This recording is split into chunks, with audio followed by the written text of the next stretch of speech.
Alright, so today we are going to continue talking about phrasal verbs and continue making or giving examples about phrasal verbs, how we can use them, and the different meanings they have.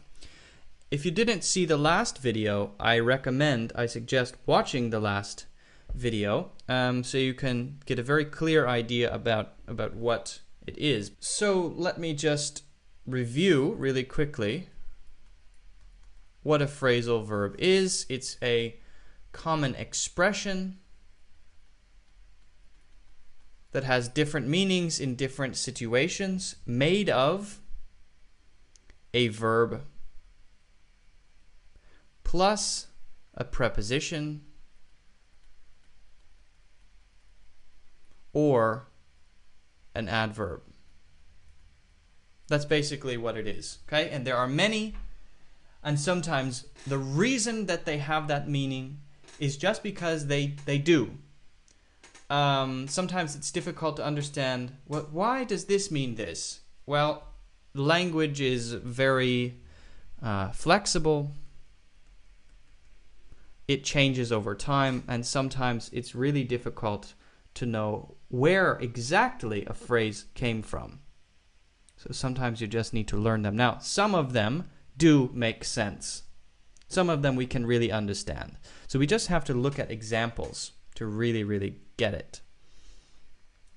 So let's just begin. I want to start with a very common one, and that one is call off. To call off or call something off.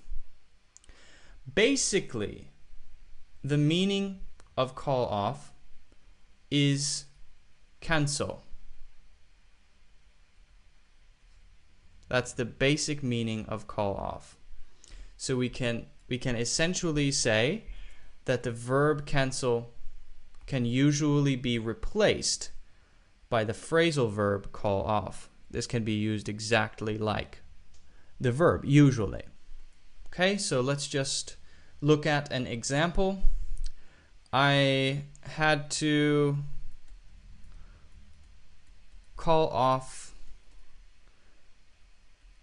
the lunch meeting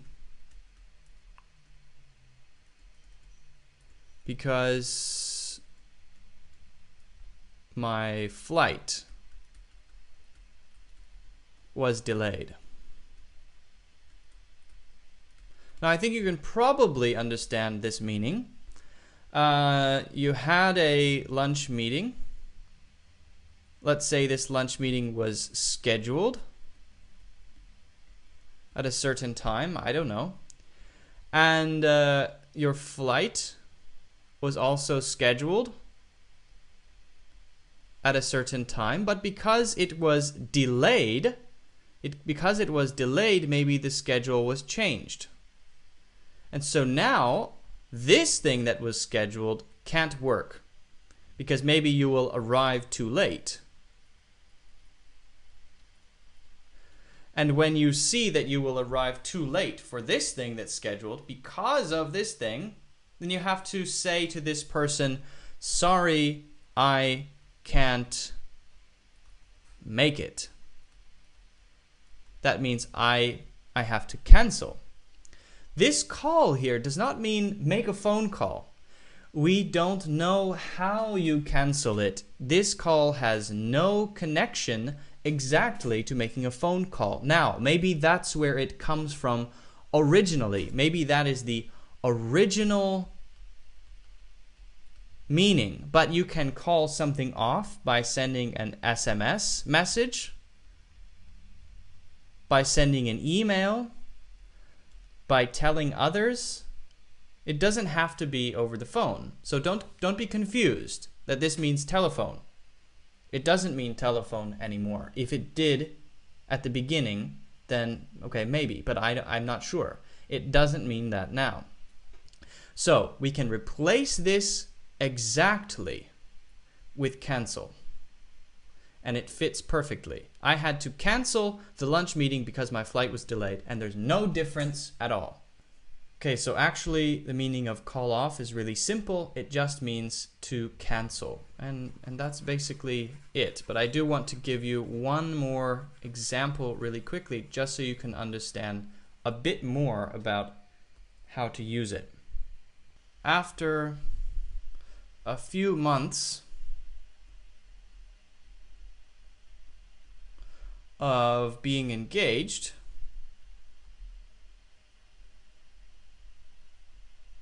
we decided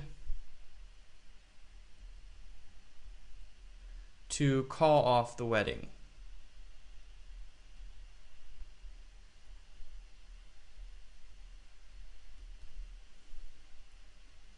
We both weren't ready.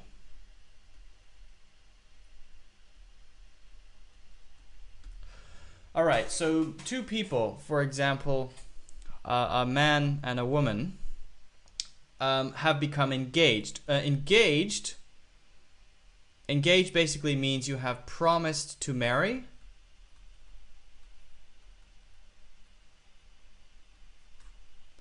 And you have probably set a wedding date. So maybe the man says to a woman, "Will you marry me?" And she says, "Yes." And then you say, "Okay, so we promise we will get married, and here's a ring, and we're going to get married next year," or whatever. So we have a plan about being married. But maybe this guy, or maybe both of them, start to feel a little bit nervous about being married. Maybe they feel, I'm not ready to be married. It's too soon. And people have that feeling, and sometimes this really happens. So it doesn't mean that they broke up. Broke up is another phrasal verb which means to end the relationship.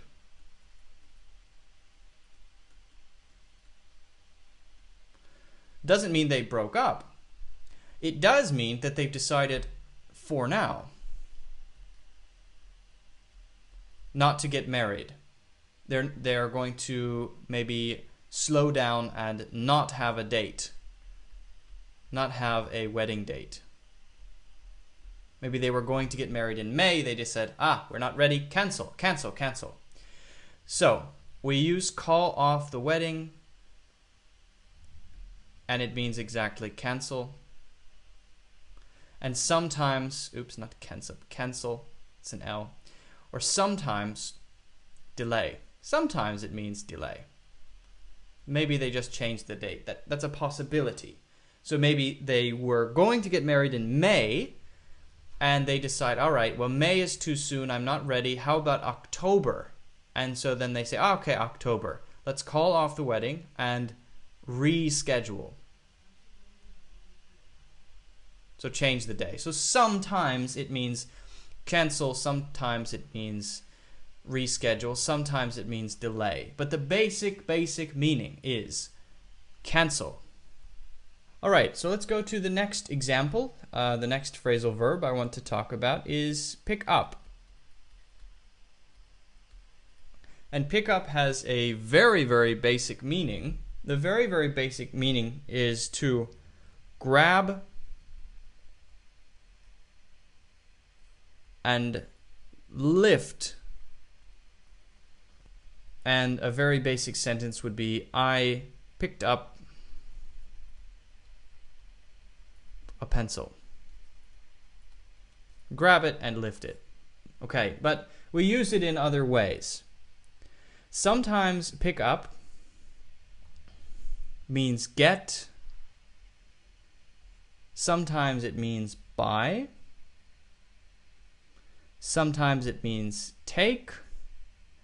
And so to really understand it, let's just look at a couple of examples. These are all verbs. All right. So here we go. I'm going to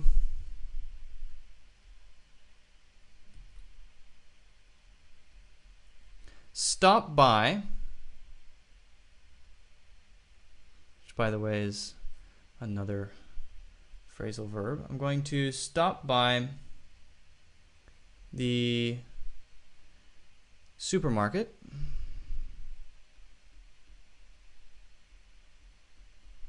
on my way home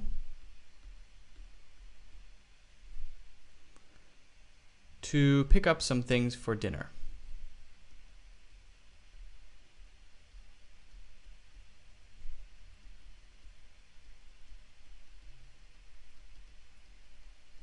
All right, so you're here and you're going to go here.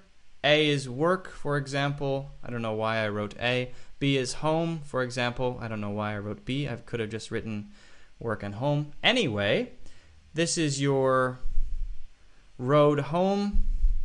And maybe here is the supermarket, place where you need to go.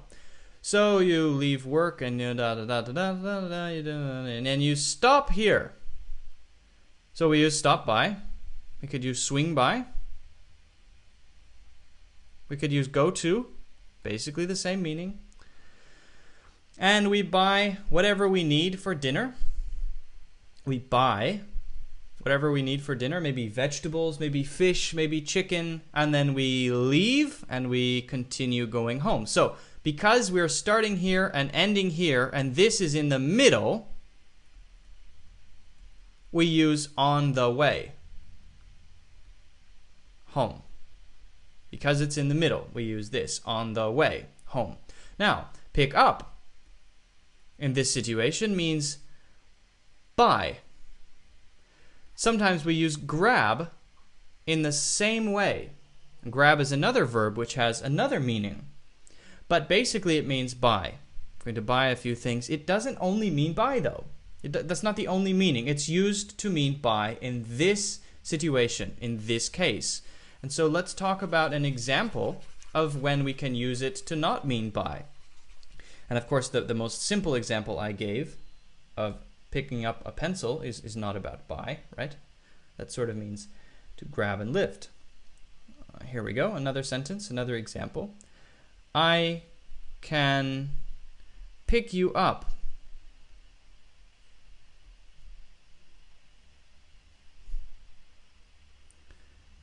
at the airport if you need. All right, so here we have you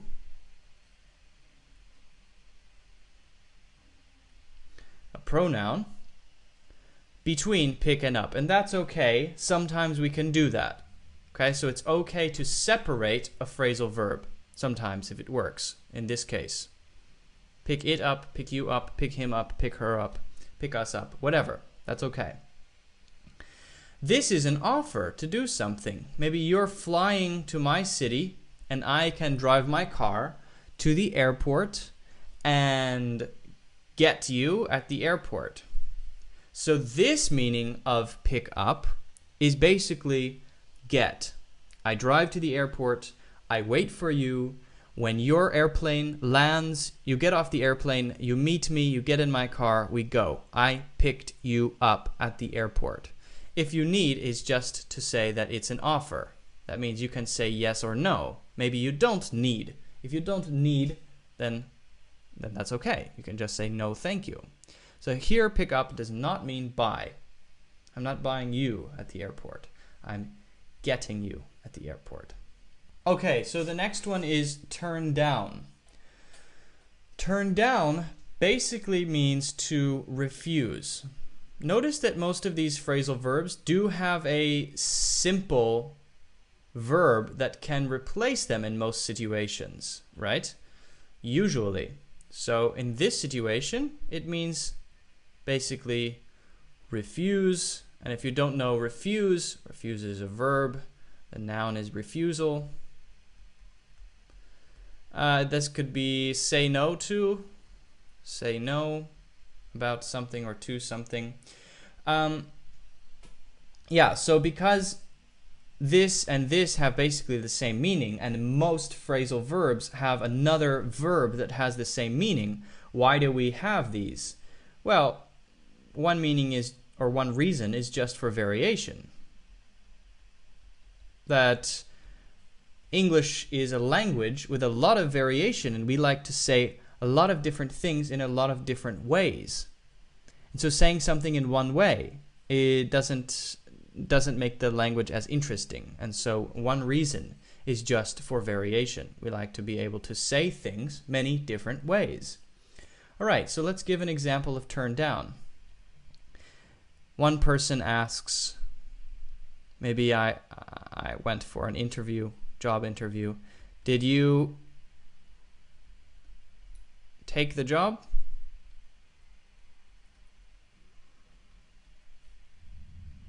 So one person asks another person. Person A asks person B, did you take the job? You know I was at an interview or something, and you know I had the chance to get a job, and you want to know if I said yes or no to the offer.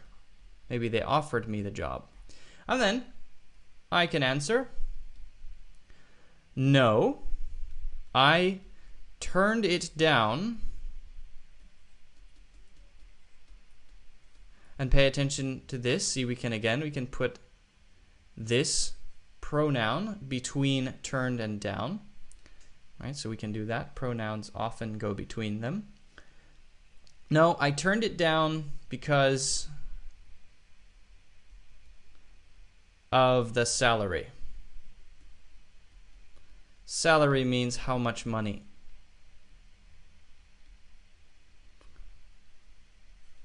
Maybe the salary that they wanted to give me when they offered me the job was too low, and I don't like that. And so I say, no thank you.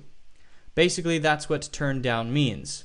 In our last example, we said somebody offered to pick someone up from the airport. I could pick you up if you need. If we say no, then we are basically turning them down. I turned your offer down.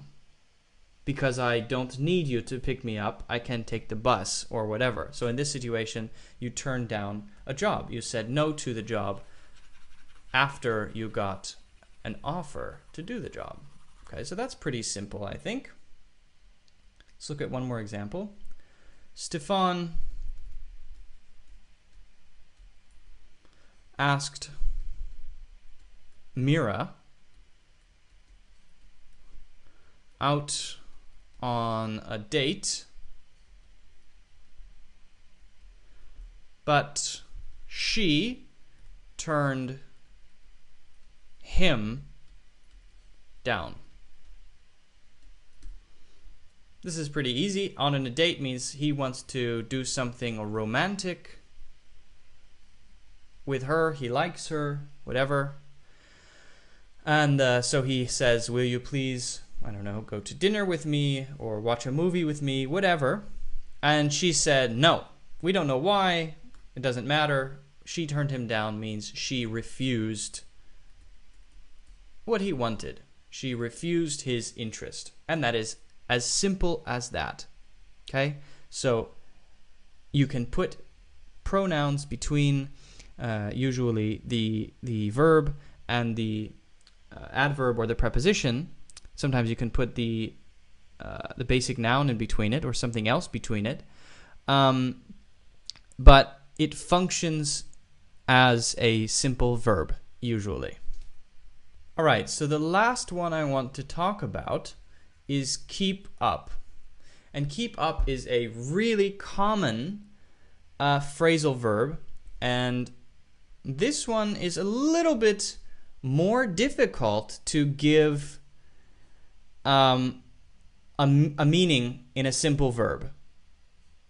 It's a little bit more difficult. I think I could give a verb that almost meant the same thing, but I really think keep up has its own special meaning and its own special place. So what I want to do is go over examples and help you understand.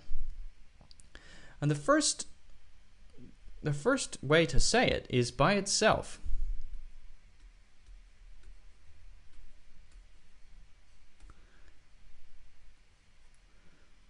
Keep up. Someone might say, keep up. So why would they say that? Well, let's say, for example, two people, I always have two people, are running this way, and this person is a better runner than this person. This person maybe feels tired. This person maybe isn't as fast, not as fast.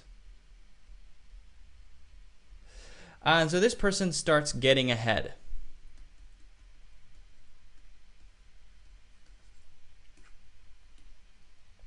And now we have this person here that's slower and this person over here. Now this person looks back to this person and either wants to encourage them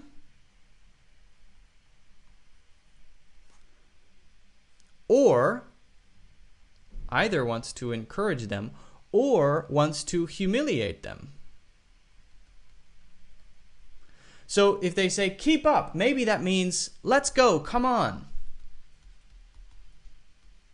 Let's go, come on. These are both phrasal verbs that are to encourage people or to make people try harder, to work harder. Come on, let's go, right? Try harder, encourage. This is a good thing. This is a good word. So maybe this person shouts back, hey, come on, keep up, keep up. That means run faster. You need to go as fast as me. The basic meaning of keep up is you need to go as fast as me. You need to go as fast as me. That's the basic meaning. It's a little bit hard to replace that with a single verb directly. So you need to go as fast as me. Or if you mean it to humiliate somebody, you know that they can't keep up. You know they can't run as fast as you because they're tired, because maybe they're not very good at exercise, and you say, hey, keep up. And now they feel worse because they can't keep up. They're not able to. They're unable to do that. So by doing that, you humiliate them. Maybe you make them feel worse, and you try to do that. So this can have two meanings, and it really depends on the situation. Really does. Okay, so let's then look at another way we can use this. Now remember, the basic idea is something needs to go as fast as another thing or as quickly as another thing. So remember, that's the basic idea, that's the basic meaning. So let's make another example. It's hard to keep up with all the latest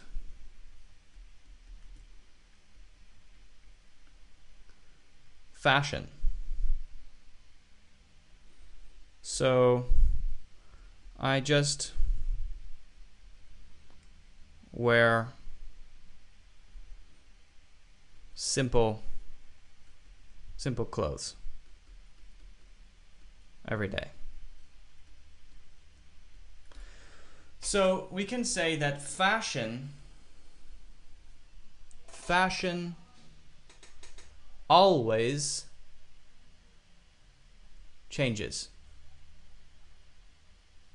And I think everyone will agree with that. That means the style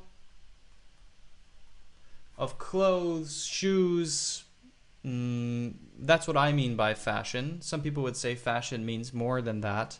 The cell phones, the style of things, is always different, right? Each year it changes, it changes, it changes, it changes. And some people really like to pay attention to the changes and to change with the changes.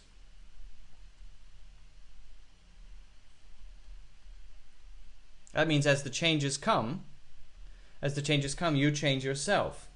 If you're doing that, if you always have the latest thing, the newest thing, then you are keeping up with fashion.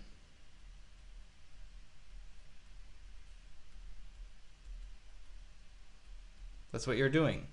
If you don't have time for that, or you're not interested in that, or it's just difficult to do, you can say it's hard to keep up with all the latest fashion because it changes so much so quickly.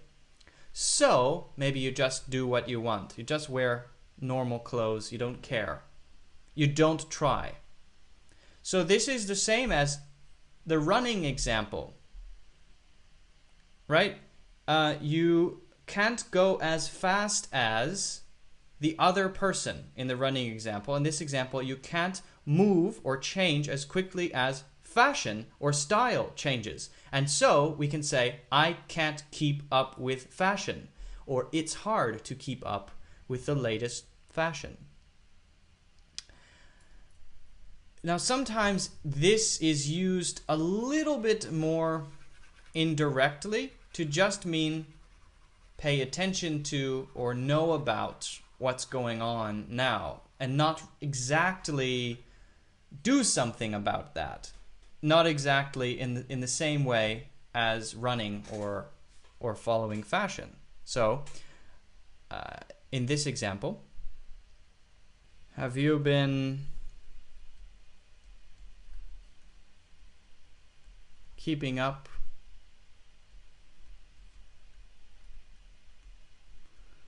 with the World Cup? So maybe two people at work are talking about the World Cup, which is a very big football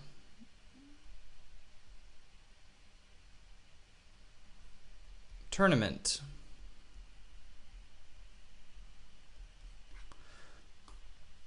And one person maybe really likes the World Cup, and they really pay attention to which teams have beat which. Right, so I don't know, Argentina and America or whatever. So you know everything that's going on in the World Cup. You're paying attention to it, so you can say, I have been keeping up with the World Cup.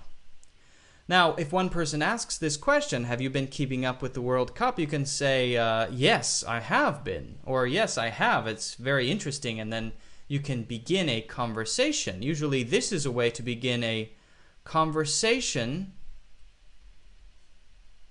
about a topic or an interest in common.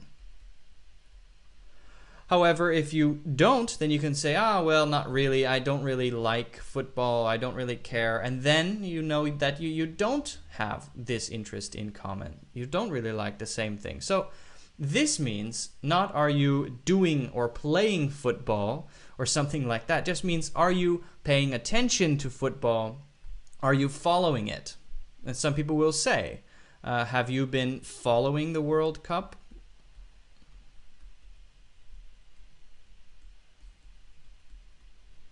And that would be very common as well. Have you been following the World Cup? And that's basically the same thing. So in this example, follow is the same meaning. But in the other example, in the example of running, follow isn't quite the meaning. Because follow in that situation is true. That person is running behind the other person, but they're not going as fast. And so we can't say that follow means the same thing in that situation. The other person wants to say, you need to run as fast as me.